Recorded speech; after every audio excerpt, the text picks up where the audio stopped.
Assalamualaikum warahmatullahi wabarakatuh. Di video kali ini, saya akan berbagi kepada teman-teman, yaitu terkait ketika teman-teman itu resiko gagal bayar, baik itu di Shopee Pinjam maupun SPayLater.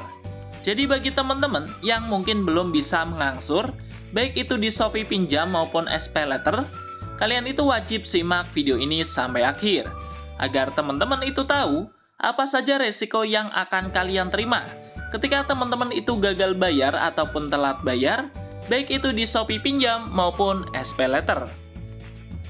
Nah, untuk resiko yang pertama, ketika teman-teman itu gagal bayar ataupun telat bayar, baik itu di Shopee Pinjam maupun SPayLater adalah teman-teman itu akan dihubungi oleh pihak DC, baik itu melalui pesan WhatsApp, SMS, maupun panggilan telepon dari nomor yang berbeda-beda. Nah, ini adalah salah satu contoh isi pesan WhatsApp yang dikirimkan oleh pihak DC. Adapun pesannya seperti ini, teman-teman. Saya tunggu foto bukti lunas atau dibayarkan dulu 70% dari total tagihan Anda hari ini sampai jam 5 sore. Kalau masih tidak dibayar data Anda, baik itu KTP dan juga foto selfie, itu akan dialihkan ke OJK dan Bank Indonesia untuk proses blacklist dan akan ada penagihan langsung ke rumah. Selanjutnya terkait proses kolektor lapangan, sebagai tindak lanjut dari pengabaian tagihan yang Anda lakukan sudah diproses, maka risiko apapun ke depannya akan ditanggung oleh peminjam. Total tagihan nominal besar atau jutaan, jika terbukti ada unsur penggelapan dana, hukum perdata akan menjadi hukum pidana. Kesempatan bayar cicil hanya hari ini. Nah, untuk tips dari saya yang pertama, ketika teman-teman itu gagal bayar ataupun telat bayar, baik itu di Shopee Pinjam maupun SPayLater adalah teman-teman itu jangan telan mentah-mentah dengan apa yang telah dikirimkan oleh pihak DC pinjol, sehingga membuat kita itu takut. Biasanya memang mereka itu menggunakan kata-kata yang tidak familiar dengan tujuan membuat kita itu takut. Nah, terkait masalah hukum yang dituliskan oleh DC tentang hukum pidana, jika kita itu gagal bayar, teman-teman gak usah khawatir. Karena masalah hutang piutang itu merupakan hukum perdata, bukan hukum pidana. Sesuai dengan Peraturan Undang-Undang Nomor 39 Tahun 1999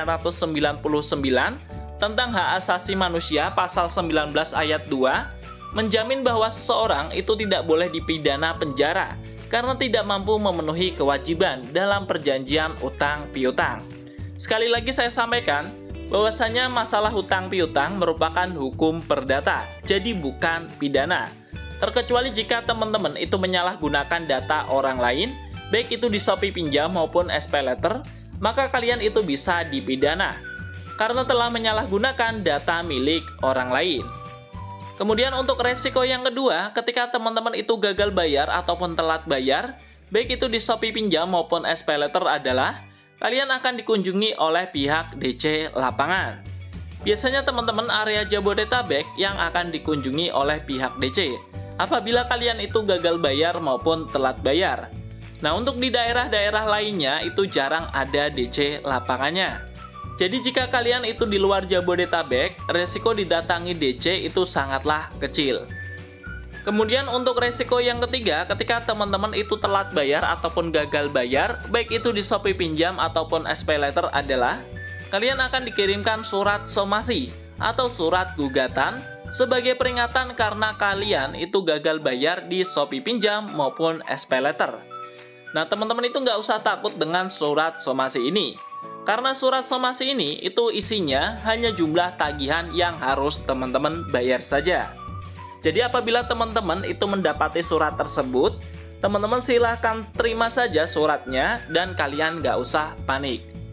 Kemudian untuk resiko yang keempat, ini adalah resiko terbesar ketika kalian itu gagal bayar di Shopee Pinjam maupun SPayLater adalah data kita itu masuk di slik OJK atau di blacklist, sehingga kita tidak bisa mengajukan pinjaman di perusahaan lainnya, seperti perbankan ataupun pengajuan KPR, dan kita juga tidak bisa mengajukan pinjaman online di aplikasi lain.